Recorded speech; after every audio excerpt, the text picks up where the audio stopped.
자, 이제 드디어 힘의 평형, 그리고 물체의 안정성에 대한 문제로 들어오도록 하겠습니다. 근데 사실은요, 여러분도 아시겠지만, 돌리민과 관련된 또 힘의 평형 문제는, 이전 교육 과정에서는 물리학 1에 있었어요. 물리 1에. 그래서 이게 되게 어려워서 여러분들 선배들을 정말 많이 괴롭혔던 그 문제들인데, 아, 근데 이게 이제 18, 19, 20번 문제를 항상 잘 단 걸로.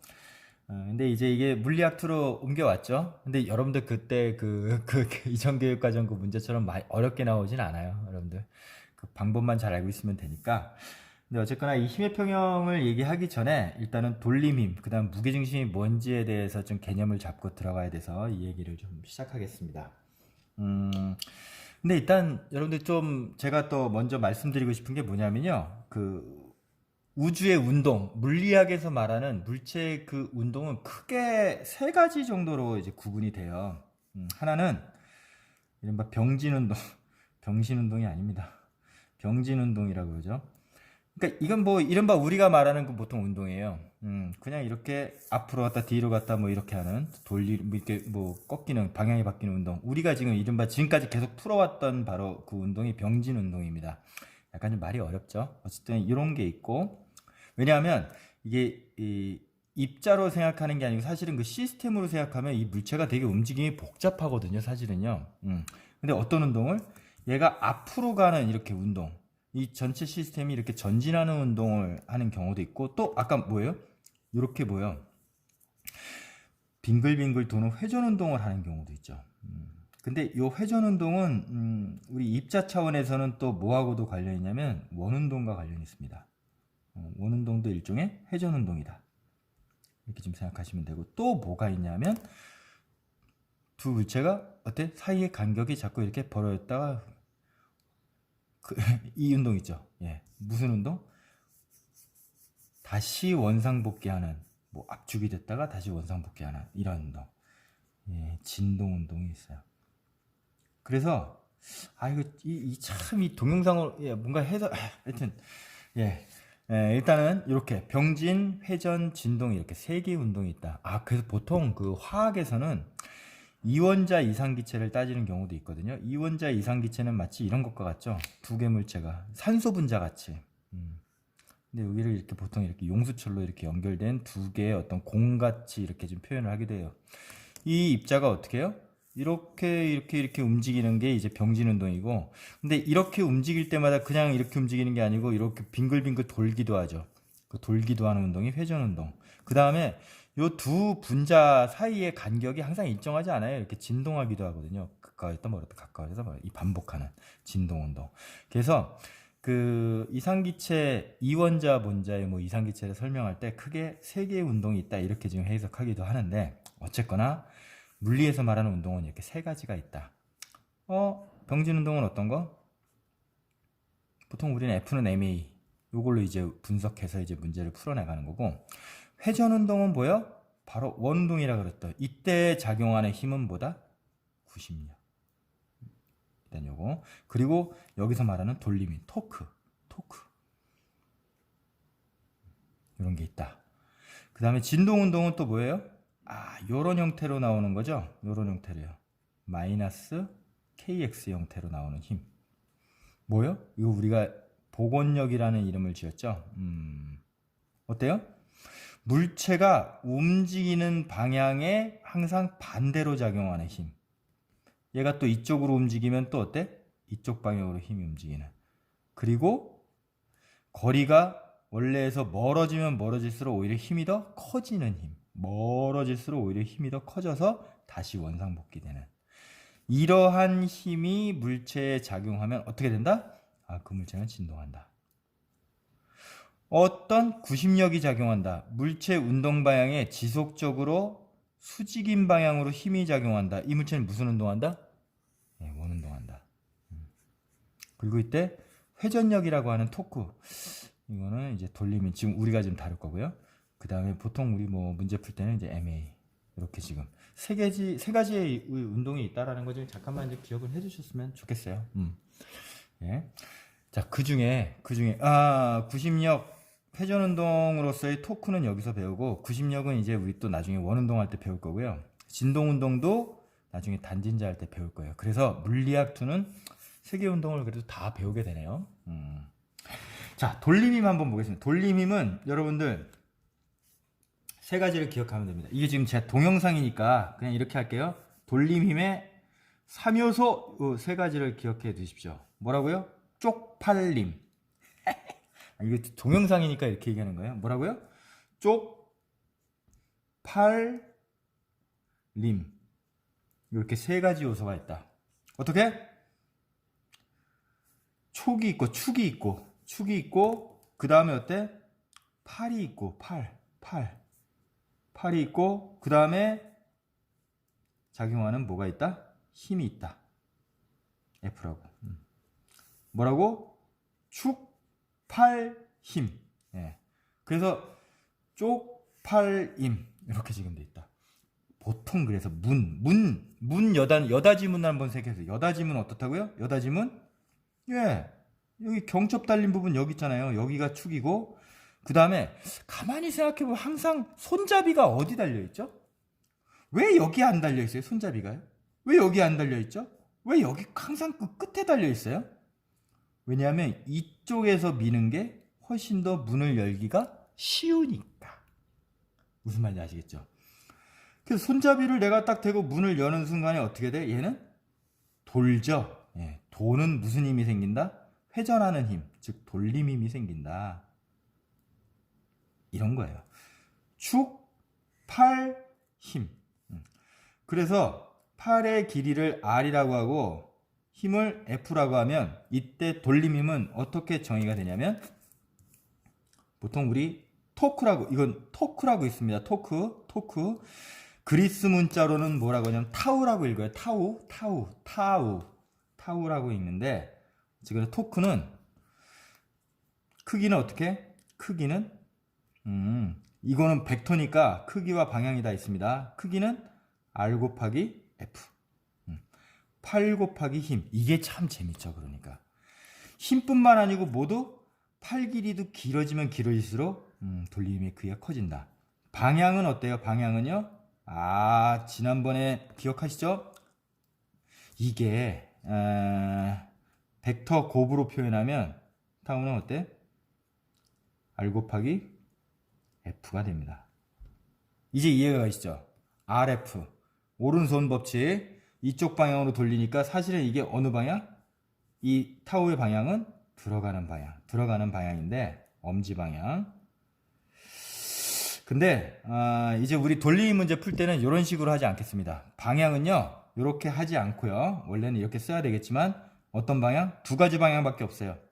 시계 방향 또는 무슨 방향? 반시계 방향. 예, 돌림은 두 개 방향이 있다. 시계, 반시계 이렇게 하시고 크기는 어떻게? 팔, 힘, 쪽팔 힘 이렇게 지금 된다. 기억하시면 되겠습니다. 그 다음에 또 여러분들이 알아둬야 될 게 뭐냐면요. 바로 요즘 저희 이걸 많이 써서 좀 자리가 없네요. 두 번째로 알아둬야 될 주제가 뭐냐면 무게중심인데요. 무게중심과 함께 좀 받침면이라고 하는 이건 제가 만든 개념인데 이 두 개의 개념을 좀 잘 익혀두시면 좋을 것 같아요. 사실 무게중심이라고 하는 거는 뭐냐면 보통 우리가 지금까지 역학에서 여러분들 물리학 1에서 다뤘던 거는 마치 물체를 다룬 것 같지만 실제로는 물체를 다룬 게 아닙니다. 뭐 네모난 뭐 이런 걸 했지만 항상 그래서 단서 조항에 이런 것도 있었죠. 단, 물체의 크기는 무시한다. 이런 거 많이 했었죠. 실제로 지금까지 여러분들이 했던 역학은요. 이 물체를 이런 덩어리로 이렇게 본 게 아니고 요거를 마치 뭐요? 하나의 점으로 생각하고 지금까지 풀어왔다고 보시면 돼요. 아셨죠? 근데 이거를 이제 하나의 어떤 시스템으로 보는 관점으로 하는 게 바로 개라고 하는 건데 시스템인데 요거는 이제 나중에 일반 상대성 이론 우리 할 때 잠깐 좀 그때 얘기하겠습니다. 그러니까 점으로 봤어요. 근데 실제로 이 펜도 보세요. 이게 점인가요? 점이 아니죠. 그러니까 점이 아니에요. 근데 이게 그래서 얘가 지금 포물선 운동을 한다고 할 때도 되게 그 움직임이 복잡해요, 사실은요. 그런데도 변하지 않는 게 있죠. 이 펜이요. 이렇게 던져보세요. 던지면 되게 막 복잡한 문제, 그러니까 모양으로 막 되지만, 그럼에도 불구하고 변하지 않는 게, 포물선 운동을 하는 게 있습니다. 바로 뭐예요? 얘의 무게중심은요, 어딘가에 이제 표시를 해야 되겠지. 그 무게중심은 그 포물선 운동을 해요. 예. 아예 그림 보여드려야 되는데. 일단은 그렇습니다. 그래서 이 무게중심이라고 하는 건 그러면은 이 물체 어디에 잡냐? 이건 간단한 방법이 있는데 두 개를 이렇게 손가락을 놓고 이 펜의 무게중심을 구한다면 이렇게 모아보세요. 모으면 자연스럽게 희한하게요. 여기 있죠. 여기 만나는 점. 여기 만나는 점. 요 지점이 바로 지금 무게중심이라는 걸 알 수 있습니다. 이 무게중심에다가 내 손가락을 놓으면 어때요? 아이고! 자, 어때요? 아까. 아이고. 죄송합니다. 여러분들이 해보세요. 무게중심에다가 여러분들 이 강의할 때 되게 우리 재밌게 했었는데. 놓으면 이게 딱 멈추는데. 다시 말하. 그 무게중심은 뭐다? 무게중심은 물체를, 그러니까 원래 엄밀한 정의가 있지만 그거 필요 없고 물체를 하나의 점으로 생각했을 때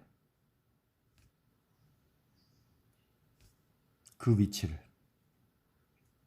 바로 무게중심이라 한다. 근데 이것도 문제를 푸는 데는 아무 소용이 없습니다. 이거 아무 소용이 없는 진술이에요. 무게중심은 뭐다? 물체가 이렇게 있을 때 보통 우리 mg를 표시했잖아요. mg 어디다 표시해요? 여기다 표시합니까? 여기다 표시합니까? 어디다 표시해요? 여기다 표시하죠. 보통은요. 여러분들이 이미 감각적으로 알고 있기 때문에 그래요. 바로 mg를 표시하는 바로 그 점. 이게 바로 뭐다? mg를 표시하는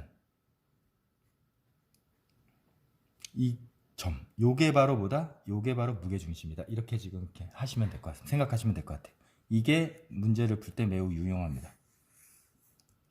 그럼 보통 이렇게 막대가 있다 하면 이 막대가 균일하다고 하세요. 균일하다는 건 재질도 똑같고 어디가 이렇게 더 무겁지도 않고 지금 그런 아주 골고루 재질이 이 물체가 있다면 얘 무게중심은 어디? 당연히 여기 가운데겠죠. 가운데다가 이렇게 표시하고 mg 이런 식으로 써야 되겠죠. 요 점이 바로 무게중심이다. 이게 center of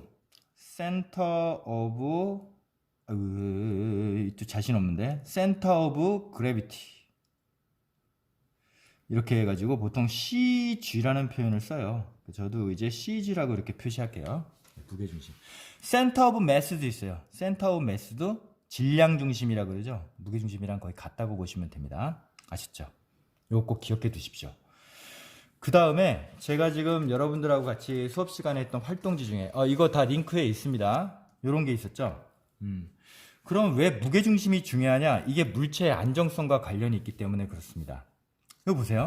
물체가 지금 이렇게 있다 한번 해보세요. 그러면 각 물체가 바닥에 닿게 되는 그 면적이 있는데요. 그 면적을 뭐라고 한다? 받침면이라고 합니다. 받침면. 자, 어떤 사람이 이렇게 서 있어요. 그럼 이 사람의 받침면은 어디죠?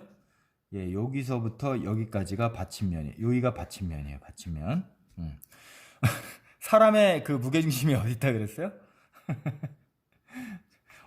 여러분들이 중요한 그 부위 아닙니다. 배꼽 아래로 손가락 4개 놓으라 그랬죠? 그 지점이 바로 무게중심 CG인데, 예, 이렇게 지금 표시하죠.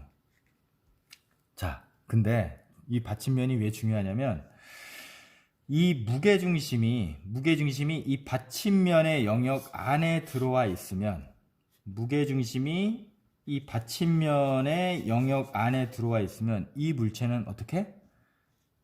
안정돼 있다. 다시 말하면 정지 상태 그대로 있다. 힘의 평형이 유지된 그대로 있다. 돌아가지도 않고 가만히 있다. 이 상태라는 거예요. 바로 물체가 안정일 조건이 뭐라고요? 이 받침면 영역 안에 뭐가 있을 때? CG가 무게중심이 있을 때. 그럼 이 상태 한번 보죠. 이 상태는 지금 어떻게 되겠어요? 이 상태는요? 약간 물체를 이렇게 살짝 들은 상태예요. 들었을 때 어떻게 될까요? 예, 받침면은 어디서부터 어디까지? 예, 여기서부터 여기까지. 요 영역이 되겠죠. 예, 무게중심이 살짝 위로 올라가면서 약간 오른쪽으로 이동하긴 했지만 어디에 있어요? 받침면 면적 안에 있죠. 그러면 이 물체는 어떻게 된다? 다시 돌아가요. 원래 상태로 돌아가게 됩니다. 다시 안정이 된다는 얘기죠. 이 상태는 어떻게 되겠어요? 이 상태를 잡으세요. 이 상태는 CG가 지금 여기 있어요. MG 이렇게 표시해야 되겠죠. 그리고 받침면이 요 영역인데 요 영역 안에 지금 이 CG가 어떻게 돼 있어요? 벗어나 있죠. 이거 어떻게 됩니까? 이때는 넘어지게 되죠. 근데 왜 받침면이 중요한지 이제 아시겠죠? 무게중심이 어떻게? 받침면 안쪽 영역 안에 들어와 있을 때는 물체는 결국 원상복귀로 돌아가서 안정을 취하는데 벗어나면 넘어지게 돼 있다. 왜 넘어질까요? 예, 이걸 돌림으로 표시하면 이 상태로 가면 어때요? 어디가 축이 될까요? 예, 여기가 축이 됩니다. 여기가 쪽팔 힘. 쪽팔 힘. 자, 어느 방향? 팔 힘. 어느 방향? 팔 힘. 어느 방향? 예, 시계 방향. 그래서 돌림 힘이 어떻게 작용해요? 타우가 이쪽 방향으로 작용하기 때문에 넘어져 버리는 거야. 이거는요? 여기서도 지금 축이 어디죠? 여기가 축이죠. 여기가 축이고 쪽팔 힘. 어디 방향? 요쪽 방향으로 돌아가죠. 돌림힘 이쪽 방향으로 반시계 방향으로 작용하니까 어떻게 됩니까? 이놈은 이쪽으로 넘어가는 게 아니고 다시 이렇게 오면서 안정을 취하게 되죠. 예. 그래서 무게중심과 받침면이 얼마나 중요한지 잠깐 한번 생각해 봤습니다.